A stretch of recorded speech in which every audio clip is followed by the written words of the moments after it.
The night I almost didn't come back from the woods, it wasn't because I got lost. It was because something found me first. I had been hiking the Allegheny Trail alone for 3 days.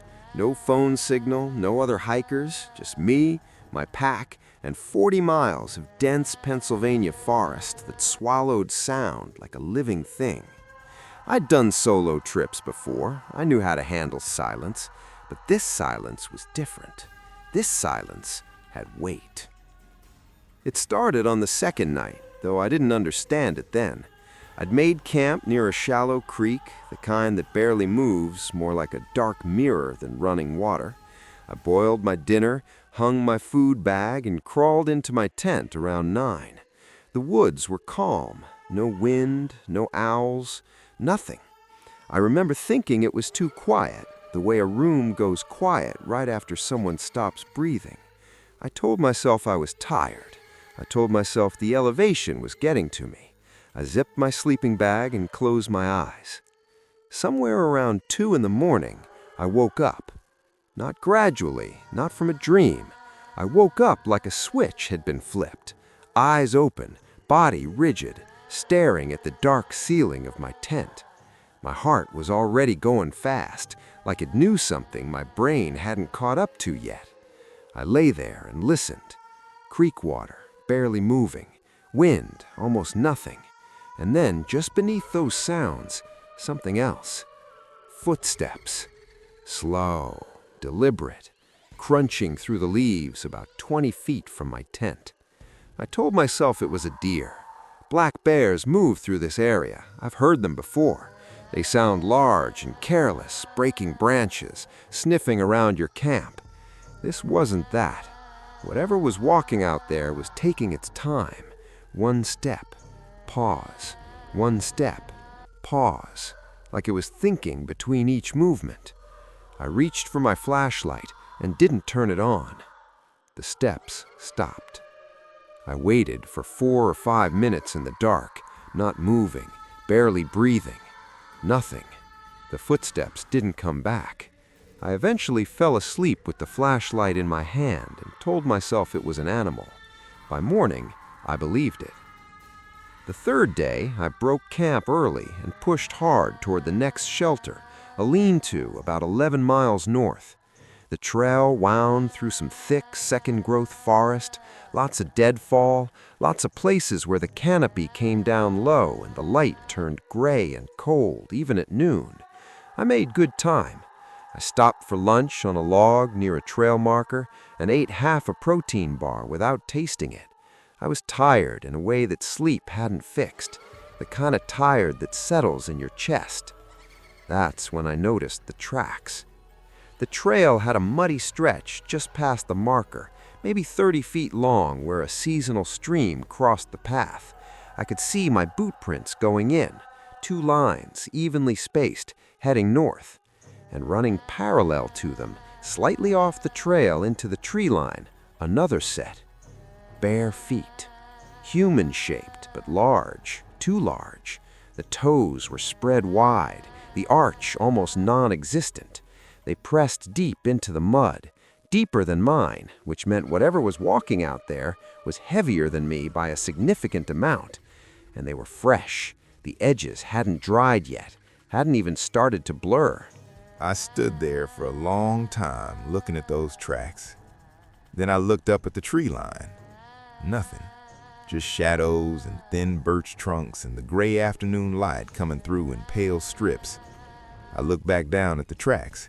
They ran alongside the trail for about 15 feet and then turned, cutting away into the forest, heading east, away from the trail, into thick brush that I couldn't see more than 10 feet into.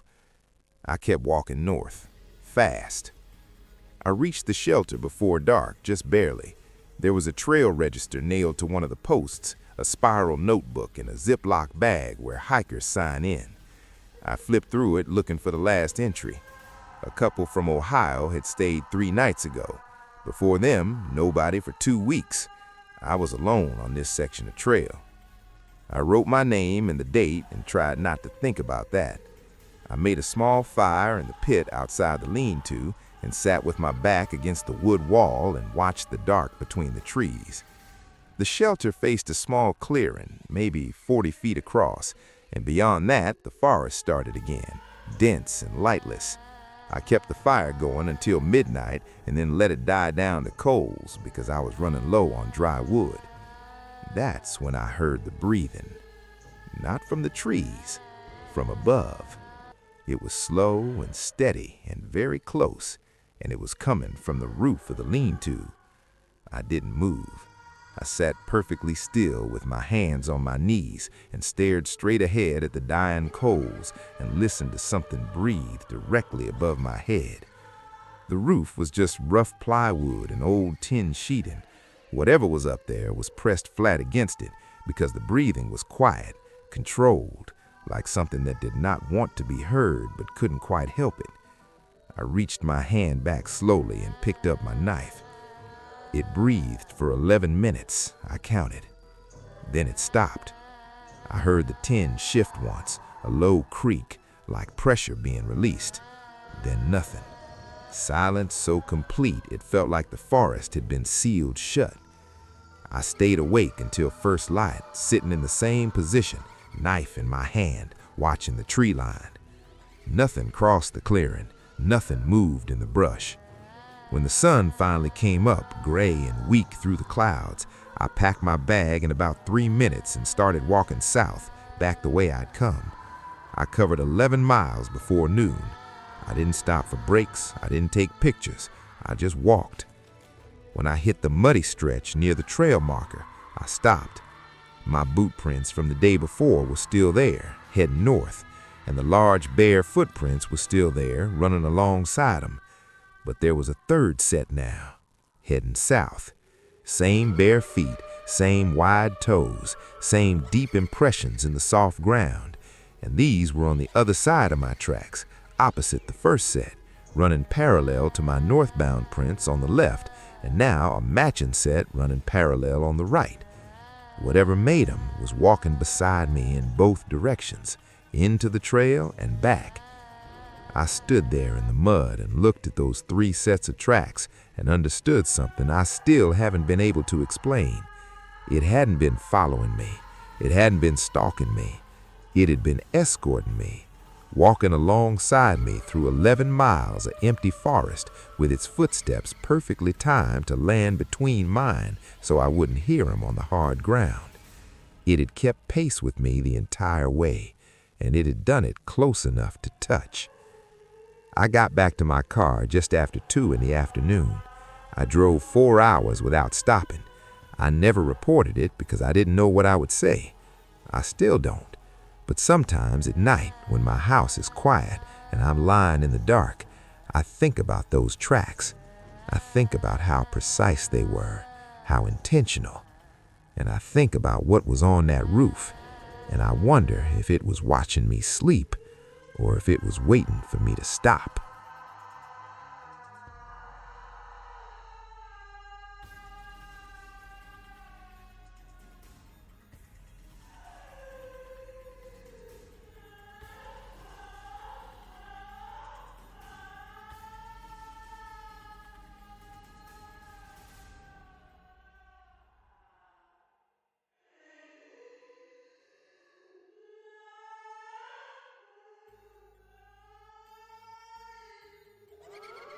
The ranger at the gate said one thing before he let me through.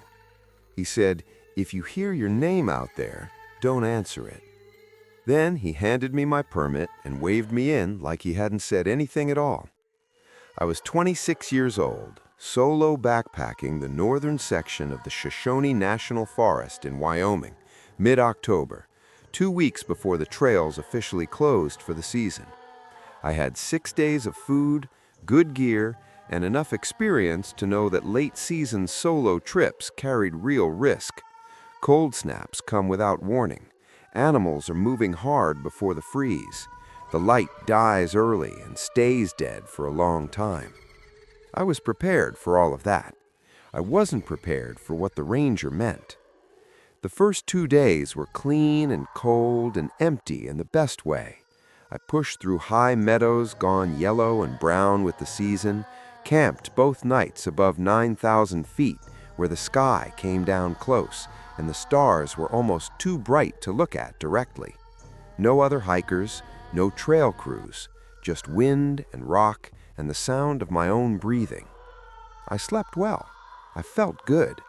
I forgot what the ranger said. The third day, I dropped into the lower canyon section, where the trail follows a river for about 8 miles. The canyon walls come in close here, maybe 200 feet of pale limestone on each side, and the acoustics do strange things. Sounds bounce, voices carry in weird directions. I'd read about this in the trail notes, but nothing really prepares you for the first time you hear your own footsteps echo back from the wrong angle, half a second delayed, like something is walking just behind you, matching your pace. I stopped several times to listen. Nothing there, just the echo. But on the second mile into the canyon, I heard something that wasn't my echo. My name. It came from up the left wall, somewhere in the rocks above the trail. Not shouted, not loud, said in a normal conversational tone, the way someone would say it if they were standing right next to you. My full name, first and last, in a voice that wasn't quite right, the way a recording of a voice sounds slightly wrong even if it's accurate, close enough to recognize, wrong enough to notice. I stopped walking. Every part of me wanted to call back. It was a reflex. Someone in the rocks above me knew my name, and I almost said, "Yes, I'm here. I'm right here." The word was forming in my mouth before I remembered what the ranger said. I didn't answer. I stood completely still on the trail and looked up at the canyon wall.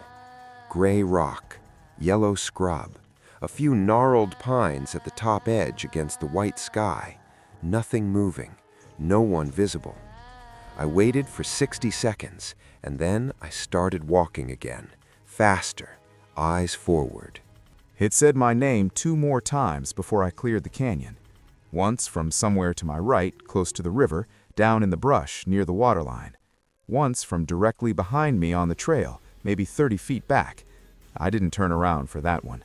I have never in my life fought harder against a reflex than I did in that moment.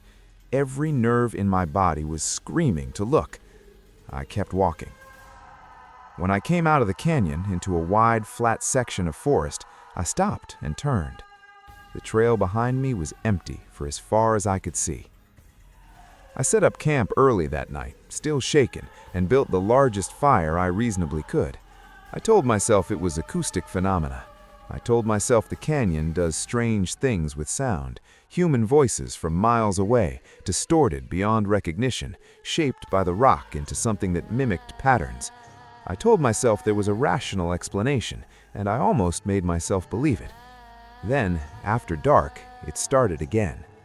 My name, from the tree line, different directions, never the same place twice, sometimes close, sometimes far. Always that same flat, almost right tone that made my skin move.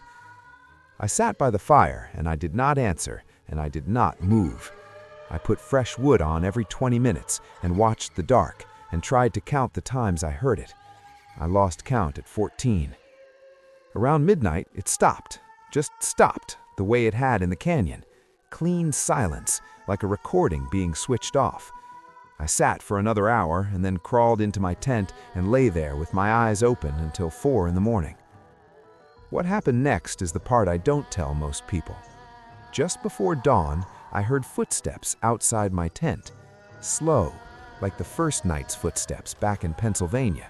But I was in Wyoming. I had never been to Pennsylvania. This was my first real solo trip. I didn't know then that what I was experiencing had a pattern.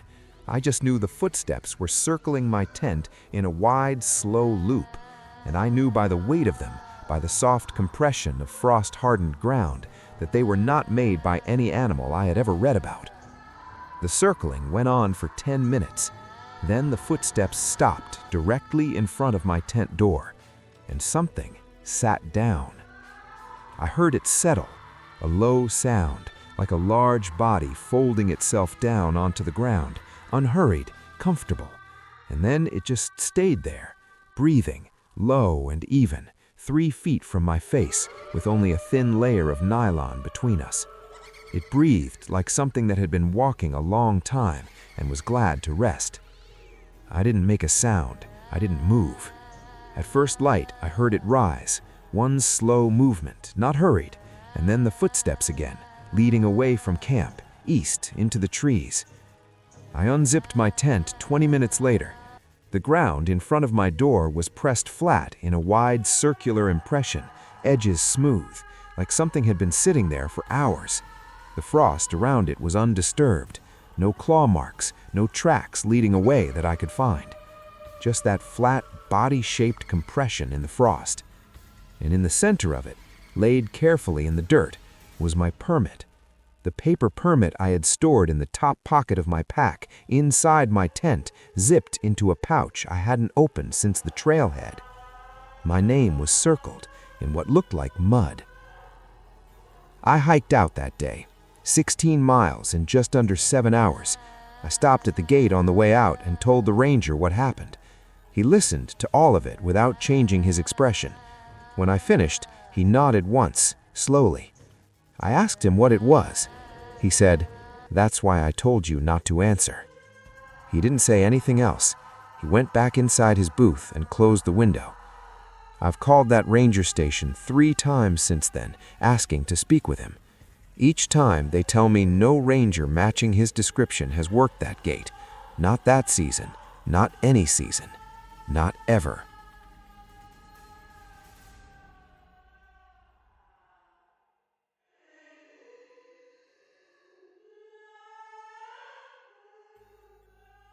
I keep a journal when I backpack. Always have. The entry from the 5th night is the only one I've ever torn out. I've read it enough times that I remember every word. I tore it out because I didn't want it near me anymore. There's a difference between recording something that happened and keeping it.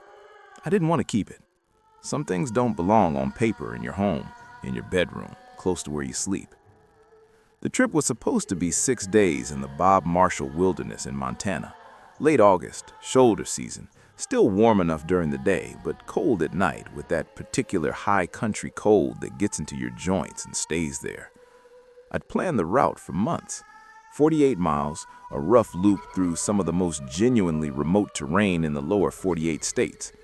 The nearest road at the midpoint was over 20 miles in any direction. I was 9 hours from help at a run. The first 4 days were what I'd come for. Hard miles, clean air, the kind of physical exhaustion that feels honest. I saw elk 3 times, a wolf at distance on the second morning, standing in a meadow, watching me with the calm assessment of something that doesn't think in terms of fear. I crossed rivers on log bridges that shifted under my weight and thought about how small I was in relation to all of it. And I mean that in the good way, the way that makes the world feel large again. Then the 5th day came, and something changed. I noticed it first in the morning before I'd even left camp, a feeling that's hard to describe precisely. The closest I can get is this. You know how a room feels different when you enter it and someone was just there a moment ago? Warmth still in the air, a disturbance in the dust. Nothing you can point to, but the room has been recently occupied, and some part of your brain registers it without being told. The forest felt that way when I woke up. Recently occupied, like I had come in after something that had just stepped out. I broke camp and started walking anyway. The trail that day took me through a long stretch of old-growth timber, Douglas fir so large and old that the canopy blocked the sky almost completely, and the light was dim and green and constant as an aquarium. No wind reached down here, nothing moved. My footsteps on the needle-covered ground were nearly silent. And that made the silence worse because there was nothing to measure it against. 3 miles into the old growth, I started noticing the trees. On the left side of the trail, going back probably 50 yards into the forest, a series of trees had been marked. Not carved, not blazed the way trail markers are blazed. Something had pressed against the bark with significant force, leaving wide, flat impressions about 5 feet off the ground, spaced irregularly, one every 4 or 5 trees. The bark wasn't broken, just compressed. like something heavy had leaned against each tree in turn, moving through the forest parallel to the trail. The impressions were fresh. The wood underneath was still pale and slightly damp. I took pictures. I measured one with my hand. Whatever pressed against that bark had a contact area wider than my whole palm, wider than both palms side by side. I walked faster. By afternoon, I had made camp in a small clearing near a spring. Good water, open ground, nowhere for anything large to approach unseen. I felt better in the open. I cooked and ate and wrote in my journal and tried to be rational. Bears press against trees to scratch and scent mark. The size was unusual, but not impossible. I had been alone for 4 days, and the mind invents threat when there isn't enough stimulation. That's what I wrote in the journal, the page I kept. What I wrote on the 5th night's page is different. I woke up at 3 in the morning to the sound of something at the edge of my camp. Not moving, not approaching, just present. I could hear it breathing, and I could hear the small unconscious shifts of a large body standing still for a long time, the way a person shifts their weight from foot to foot without thinking about it. I lay in my tent, and I oriented toward the sound, and by the sound alone, I formed an impression of it. It was tall. The breathing was high, maybe 6.5, 7 feet off the ground. It was standing at the edge of the clearing where the tree started, about 30 feet from my tent. And it was watching me. Not moving, not making noise beyond the breathing and the small shifts. It was just watching.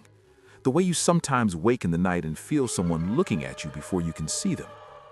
I have spent a lot of time in wilderness. I have heard black bears in camp and grizzlies on trail and mountain lions in the dark, and I know the sound signature of each. This was not any of them. The breathing was too slow, too deliberate, and it had a quality I am going to try to describe only once because putting it into words feels wrong. It sounded like something that was choosing to be heard. That's the part I can't get past.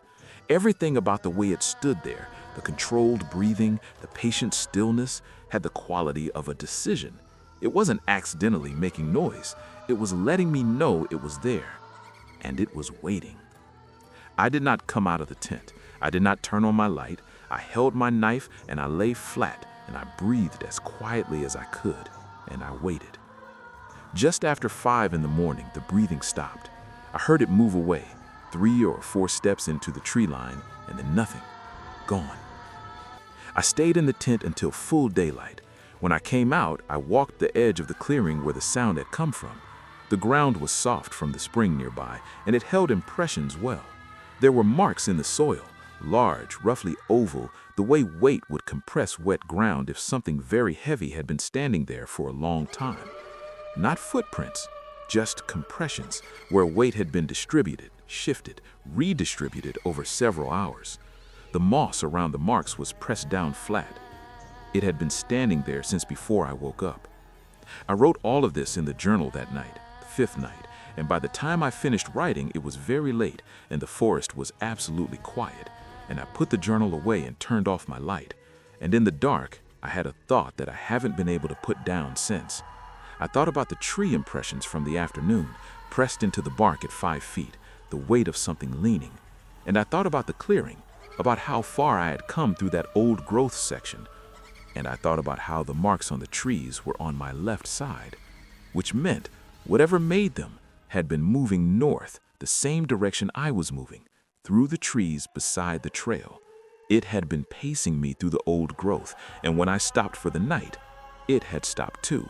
And when I slept, it had stood at the edge of my camp in the dark for hours and simply watched me.